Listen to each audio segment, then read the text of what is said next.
La dernière fois, tu nous as parlé d'égrégore et d'énergie collective. Pourrait-on revenir sur ce sujet aujourd'hui, s'il te plaît? Les, les énergies collectives, elles sont dans la culture des gens, c'est-à-dire que lorsqu'on est confronté à un système social, il y a une culture que l'on nous induit en nous. Ce qui est remarquable chez l'être humain, comme on apprend chez les sociologues, c'est sa capacité à acquérir de l'information, et c'est ce qui le différencie des animaux, qui eux ont une énergie justement collective, et où c'est qu'ils reçoivent tous la même information. Un crocodile, dès qu'il naît, c'est un crocodile, quoi. Hein, il ne va pas devenir autre chose qu'un crocodile, et il va commencer tout de suite à être dans son instinct de crocodile. Pareil pour le chat, pareil pour tous les animaux. L'être humain, lui, il peut devenir un animal, quoi. Parce qu'il est différent, justement. C'est dans cette capacité-là qu'il est remarquable. Malson, dans Les Enfants sauvages, nous a expliqué qu'il n'est point de nature humaine, mais que, justement, par exemple, dans son ouvrage, il parle de Victor de l'Aveyron, de Rémus et Romulus aussi, d'enfants moutons, c'est-à-dire c'est Victor de l'Aveyron, c'est un enfant qui a été instruit, enseigné par une louve. Et il était éduqué par cette louve quand il était tout bébé. Il était récupéré. Et il se déplace à quatre pattes, il fait l'appréhension, non pas avec les mains, mais avec la bouche. Et quand il est récupéré par la société, par les êtres humains, il ne peut en aucun cas redevenir un humain, parce qu'il ne peut plus atteindre la station verticale, et il ne peut pas non plus avoir le langage, parce que dans son étape d'évolution, il y a eu une rupture qui se fait.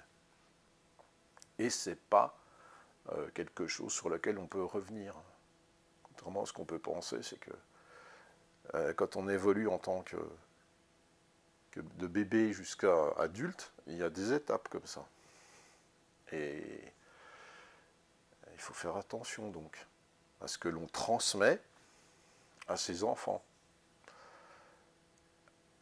Forcément, là on est dans des cas extrêmes, mais ça nous montre que notre capacité à acquérir de l'information doit être en accord avec ce que l'on veut, ce que l'on souhaite véritablement. Et on souhaite quoi?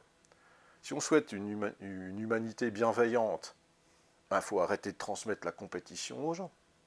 Il faut arrêter de transmettre les notes aux gens. Hein, toi, tu as eu 14, toi, tu as eu machin, toi, tu es meilleur que l'autre. Il faut arrêter tout ce qui est sport collectif où c'est que on a gagné, on a perdu. On est meilleur, ça c'est les nuls, ça c'est les bons.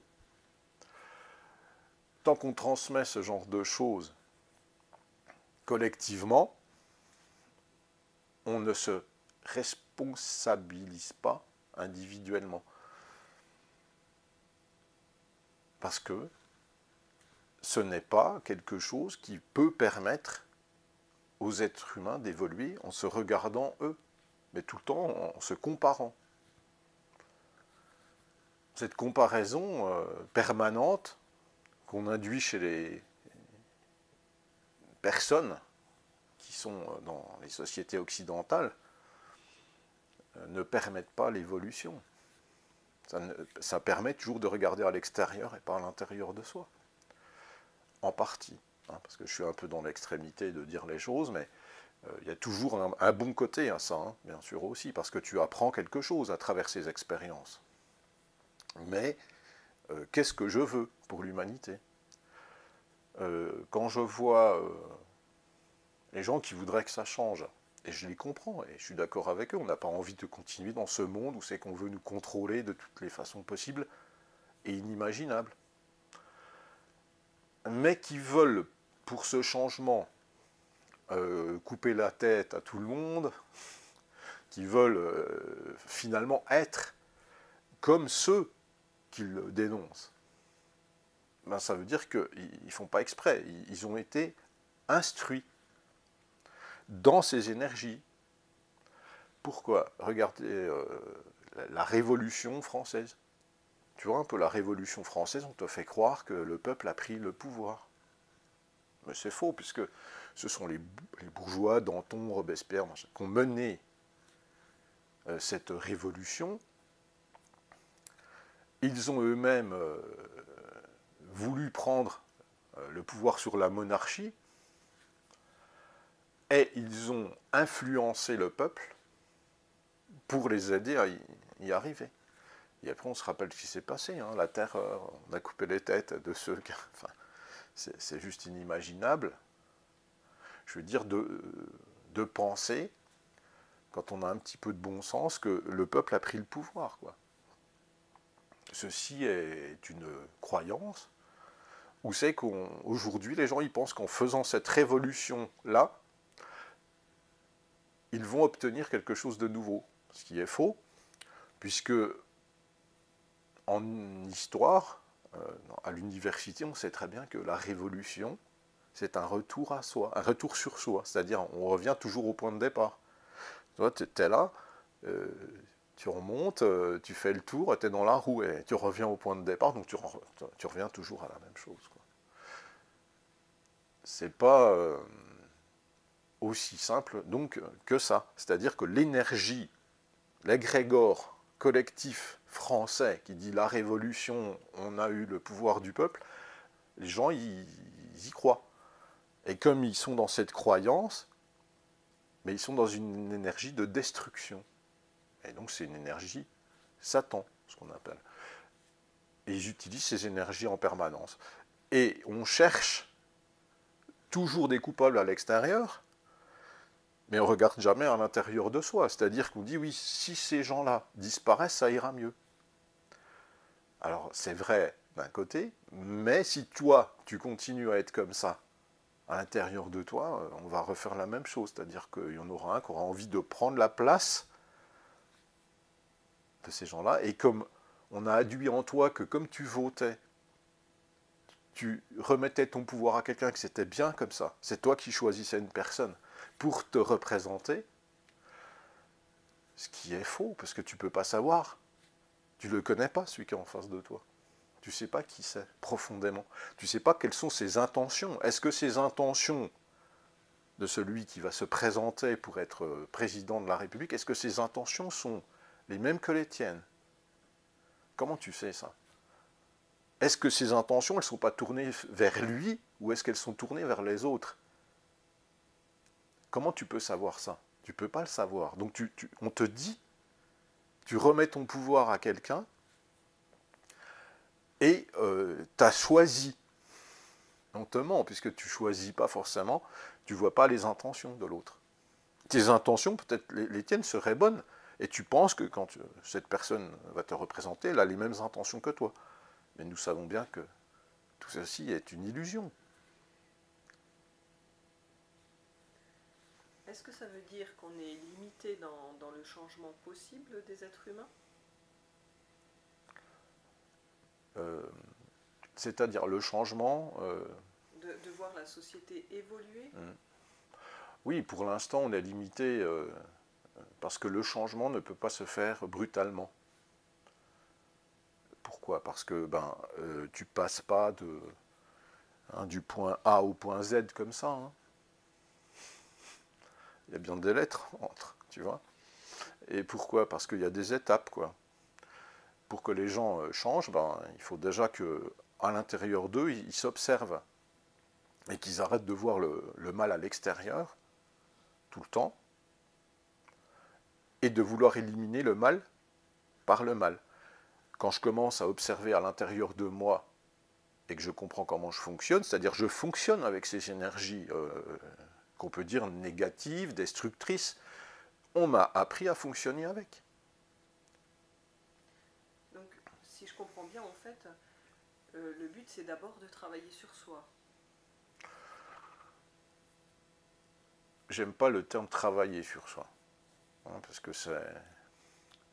Travailler, ça vient du latin, hein, et ça vient de torture. Donc je me torturer moi, c'est ça que ça veut dire pour... Alors oui, on emploie ce terme, c'est vrai. Mais changer alors, changer soi-même. on doit déjà, ce que disait Gandhi hein, finalement, change à l'intérieur de toi, enfin il n'a pas dit ça comme ça, hein, je déforme un peu, mais l'idée est là. Change en toi ce que tu veux changer dans le monde. Change déjà à l'intérieur de toi. Ah oui, parce que si tu veux changer les choses en étant un tyran, sans t'en rendre compte, tu ne changeras rien. Hein. Si tu passes ton temps à remettre ton pouvoir à des lanceurs d'alerte, attendre sur eux, qui te disent ce qui va se passer, toi, tu ne prends pas le temps de t'occuper de toi pendant ce temps. Et t'attends, et tu dis, ça va changer, il y a un sauveur qui va venir. Et tu comptes sur quelqu'un d'autre qui est à l'extérieur de toi. Alors que toi, tu peux changer à l'intérieur en t'occupant déjà de toi. Mais est-ce que ce changement, quand on veut le faire en soi, est-ce qu'il est limité également?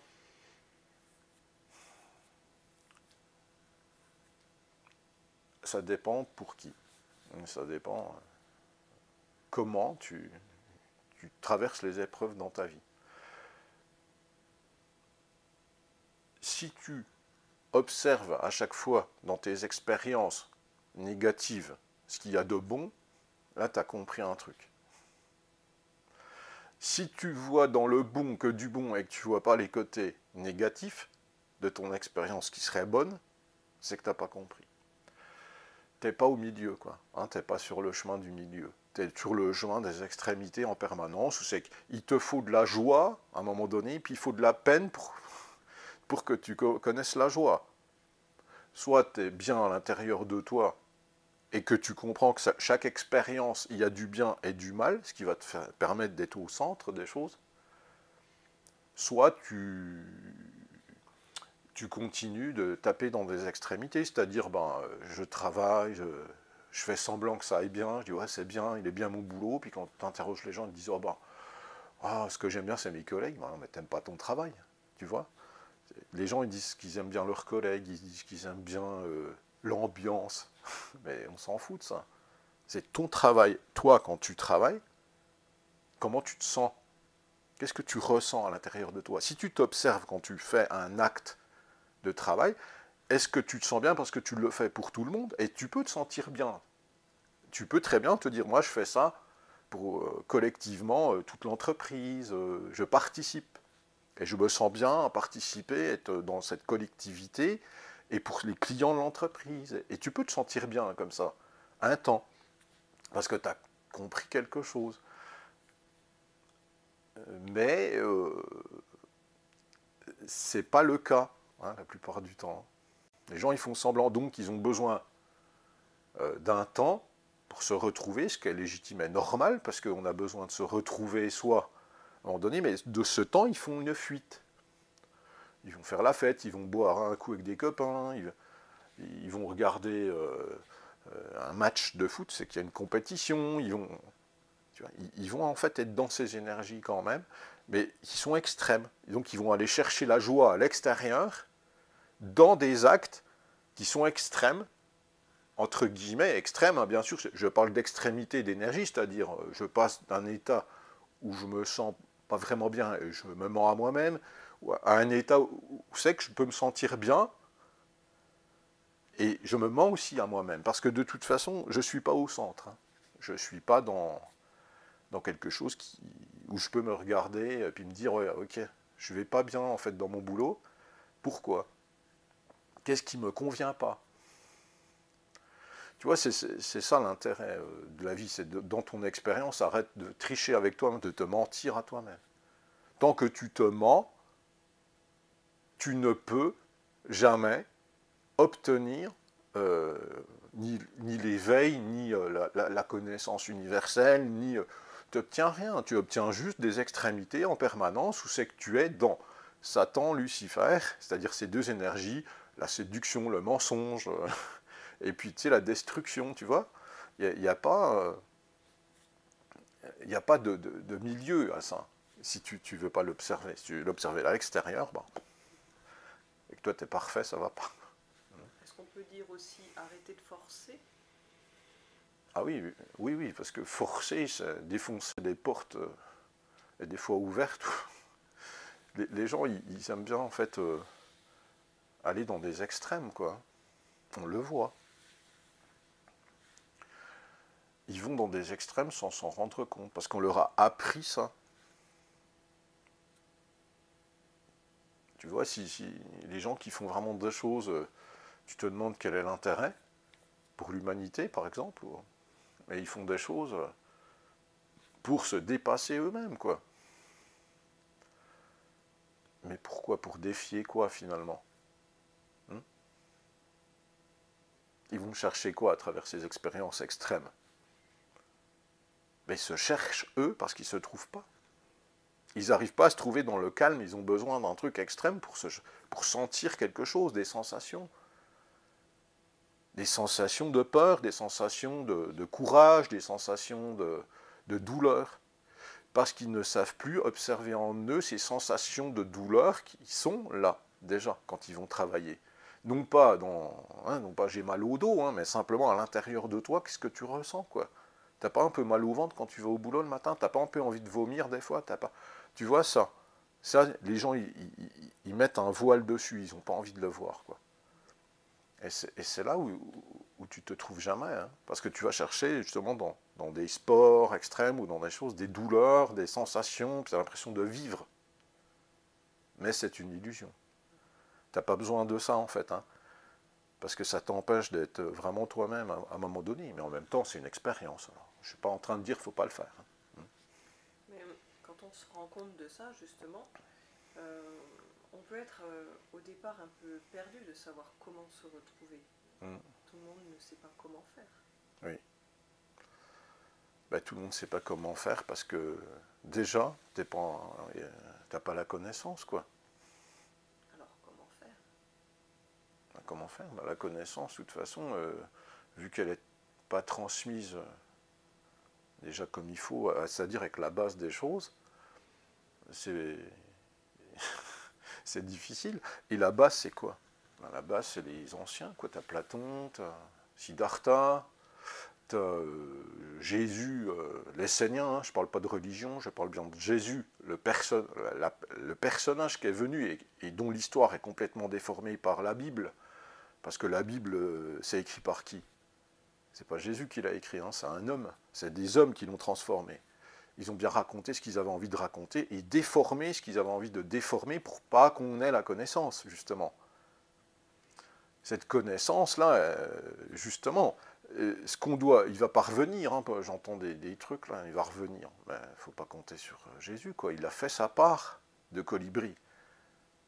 Il a fait sa part dans l'humanité, quoi, tu vois. Donc, il faut, mais je crois que je m'éloigne de ta question, non, un petit peu. Oui. Enfin, c'est comment revenir à soi, que les gens aient un peu des outils. Ben, oui, donc oui, c'est pour ça que je parle de ça, c'est la connaissance universelle.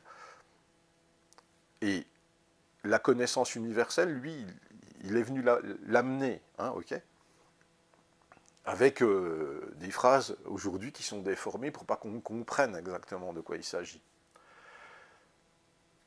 J'en ai parlé l'autre fois, c'est le fameux prenez et buvez-en tous, ceci est mon sang livré pour vous, et prenez, ceci est mon corps. Ça, ce sont des phrases clés. Hein. Elles sont reprises, mais personne ne les capte. Hein. Les gens y vont et puis ils ne comprennent pas de quoi il s'agit. Il s'agit bien de l'enseignement. L'enseignement et le partage. C'est la clé, ça, de la connaissance, parce que la connaissance universelle, c'est l'amour inconditionnel. Je ne mets pas de condition à aimer. Alors forcément, c'est des belles paroles, hein. On dirait que je suis un peu allumé, mais c'est quand même la condition, au départ, c'est d'aimer vous les uns les autres, c'est bien ce qu'il disait. Donc on peut prendre ça, mais les gens ne s'aiment pas. Ils sont ivres, comme il disait lui-même. Ils sont dans la compétition, ils sont dans la joie extrême, ils sont dans des extrémités. Mais ils ne sont pas dans le centre. Siddhartha, qui est devenu Bouddha, donc le prince Siddhartha, il fait l'expérience. Alors comment faire pour obtenir tout ça? Mais il faut déjà s'observer dans ses expériences. Siddhartha, il est dans la richesse au départ, l'abondance et l'oisiveté, c'est-à-dire qu'il est là, il s'emmerde, quoi. Je dis ça un peu trivialement, mais il s'embête, quoi. Siddhartha, il s'embête parce qu'il a tout qui tombe rôti dans le bec. Hein, c'est l'image aujourd'hui qu'on peut avoir, qu'on a induit chez les gens, c'est l'enfant roi, tu vois. C'est l'enfant roi, il a tout, mais il s'emmerde. Il trouve pas, il n'est pas heureux. Des belles femmes, des beaux fruits, il est servi, il n'a rien à faire de... Il a juste à attendre pour prendre la place de son père, tu vois. Et lui, ça ne l'intéresse pas. Il en a marre, il sort à l'extérieur, il s'aperçoit que ben, la vie à l'extérieur serait meilleure que celle où il est enfermé, quoi. Tu parlais d'une chose intéressante tout à l'heure, tu disais revenir à ces sensations du corps, c'est-à-dire repérer la douleur. Et justement, revenir au corps, est-ce que c'est pas aussi un autre outil très important, c'est-à-dire une fois la connaissance, oui. Pas rester que dans le mental. Oui, parce que en fait, ton corps, d'accord, il te permet le mouvement. Alors, bien sûr, si tu restes que dans le mental, comme ça, c'est pas suffisant. Tu vas avoir la maladie de la zénitude, tu vois, tu es tout le temps en train d'essayer de te connecter, mais ça marche pas, puisque l'univers est en mouvement. Tu vois, le mouvement de la fleur de vie, enfin, la fleur de vie, ça représente le mouvement de l'univers, c'est-à-dire c'est la base en plus. C'est l'intention en même temps, tu vois, qu'il y a derrière ce mouvement. Et les énergies, justement, de ce mouvement. C'est pas suffisant d'avoir la connaissance, parce qu'il faut mettre un mouvement, donc une action. Et on en avait déjà parlé, mais tu vois, par exemple, le yoga de Samara, dans le Qigong, dans le Luyong Tao Toki, ces choses, il y a un mouvement que tu reproduis. Et tu vas chercher des énergies, effectivement, et ça peut t'aider aussi à obtenir là, un peu de sérénité, surtout. Parce qu'obtenir la sérénité dans un mouvement, justement, qui est collectif, où c'est qu'on t'induit de faut travailler, il faut faire ci, il faut faire ça, et puis c'est ça ta solution, tu vas gagner de l'argent, tu pourras aller en vacances, tu es bien dans des extrémités où c'est que tu vas te torturer pour ramener de l'argent, pour avoir une belle voiture, pour machin. Et tout ça, ce sont des joies illusoires. Une fois que tu as ta belle voiture, au bout d'un bout de temps, au début tu es content, tu vois, et puis au bout d'un bout de temps ça devient banal, et puis tu la prends tous les jours, puis tu n'en as plus rien à faire au final, tu vois. C'est pas ça qui va t'apporter la réponse au bonheur. Le bonheur, s'il est dans ton attitude que tu as tous les jours à travers tes expériences. Et ce n'est pas forcément d'une évidence première. C'est-à-dire que quand c'est négatif, tu vois, un mec qui te rentre dedans en bagnole, machin, tout ça, ben, t'as pas envie de rigoler. Et puis il faut l'observer, ça. Il faut l'observer. Ça ne veut pas dire qu'il faut lutter contre, puis être comme ça, oui, merci, vous m'avez rentré en voiture, vous m'avez rendu service. Non, observe-toi quand ça t'arrive. Comment tu es? Comment tu aurais réagi avant, tu vois? Comment tu réagis aujourd'hui? Et puis, quelle est la leçon de ça? Qu'est-ce que tu avais à comprendre? Pourquoi ça t'est arrivé? Il n'y a pas que du négatif là-dedans. Il y a un truc et une leçon. Et si ça t'est arrivé, si tu sais être observateur des signes et synchronicité, tu vas dire, ah oui, ça m'est arrivé parce que il y a quelque chose derrière que je n'ai pas compris. Et je suis en train de l'expérimenter, de le comprendre. Oui. Est-ce que ça veut dire tout simplement de remettre finalement un équilibre entre des actions posées avec une intention derrière concrète, dans la bienveillance, dans le respect de soi, le respect des autres, et à la fois l'équilibre, c'est-à-dire entre ni trop ni pas assez, trop de force ou pas assez. C'est ça que ça veut dire.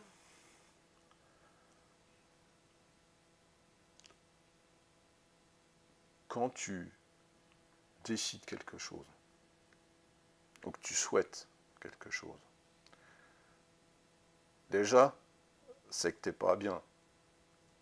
Tu comprends? Tu vois, tu désires quelque chose pour que ça aille mieux. Sinon, tu serais dans l'instant présent, en train de profiter de ce que tu as. Alors, ça ne veut pas dire que c'est mal, hein, je suis pas en train, mais tu désires quelque chose. Tu vois?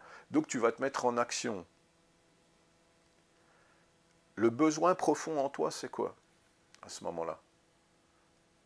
Est-ce que c'est d'obtenir, par exemple, un voyage au Caire, machin. Est-ce que c'est d'obtenir une nouvelle voiture ou est-ce que derrière tout ça, il n'y a pas quelque chose de plus profond, quoi?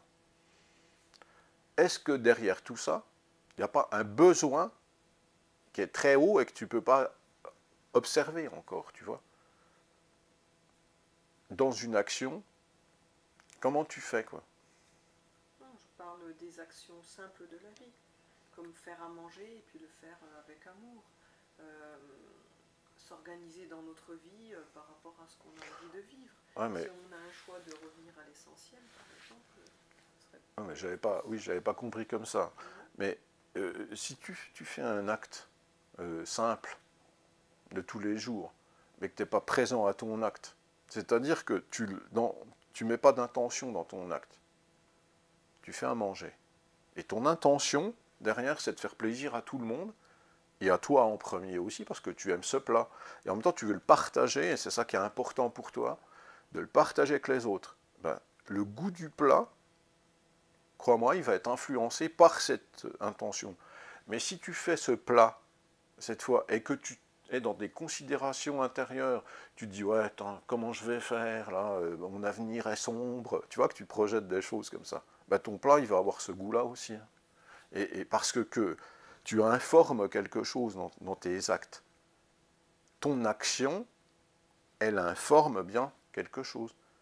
Si tu fais la vaisselle, puis tu penses à je sais pas quoi en même temps, tu n'es pas à ce que tu fais. Et tu n'es pas en train de te dire, j'ai envie que ce soit propre pour moi et pour les autres, quoi.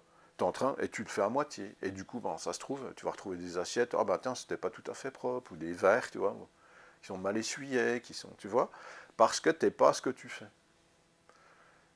Pourquoi tu n'es jamais à ce que tu fais? Ben parce que le système artificiel, social, te met dans ces énergies en permanence pour te détourner de ta présence à toi. C'est une volonté, quoi. Il faut arrêter d'imaginer que ce monde est bienveillant, qu'on est chez les bisounours. Si on voulait que les gens soient bien, on n'agirait pas en faisant que des peurs en permanence, leur faisant peur partout, quoi. On n'arrête pas de faire peur aux gens, de toutes les façons possibles et inimaginables.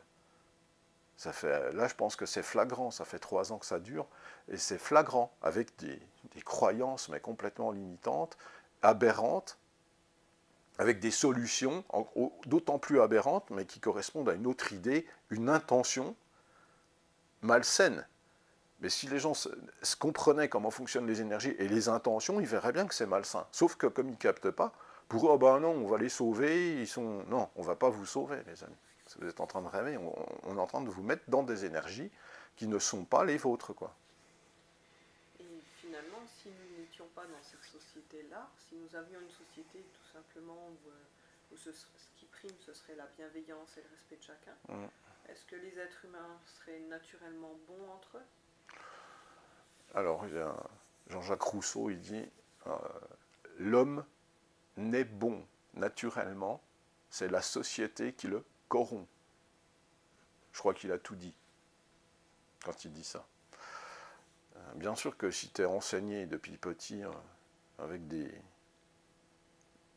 vraies valeurs, pas des valeurs qui servent à quelques-uns, déformées avec...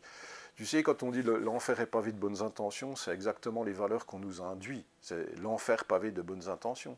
C'est pas du tout bienveillant. C'est faux, quoi, enfin. Sinon, les gens seraient heureux, tous, tout le temps, ils seraient bien les uns avec les autres. Quand on voit les réactions des gens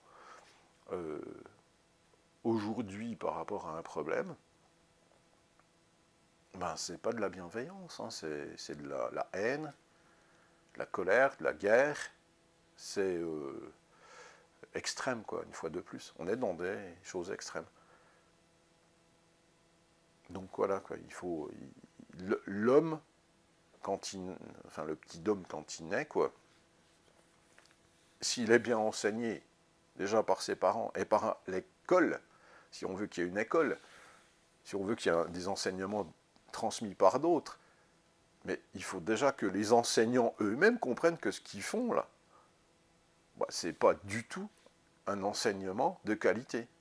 Alors je vais me faire insulter, là, ils vont dire oh là là, non, non, mais on ne se rend pas compte à quel point c'est atroce de vouloir que les élèves soient meilleurs les uns que les autres. On n'entraîne pas le groupe à être solidaire, hein. On entraîne le groupe à se désolidariser depuis enfant. Et les enseignants sont dans toute ignorance de ça. Pour eux, c'est normal, ils reproduisent ce que l'on leur a dit de reproduire, ils obéissent au système, et je dirais bêtement et sans réfléchir, quoi. Parce qu'ils disent, maintenant, il n'y a que cette façon-là de faire. Mais comment font les moines Shaolin, alors? Ils se mettent des notes, tiens, tu as 12 sur 20 à ton Jikong aujourd'hui, tu as 12 sur 20 en Kung Fu. Non, tu es compétent, tu n'es pas compétent, tu vas retravailler pour être compétent avec les autres en même temps, machin, et c'est pas du tout un... Et c'est un apprentissage, je veux dire, du milieu, quoi. On t'apprend à être au centre, on t'apprend pas à être dans les extrêmes, à non pas contrôler l'extérieur, mais toi, être en accord avec toi-même. Et il n'y a pas de note là-dessus. C'est où t'en es où, toi, quoi, tu vois.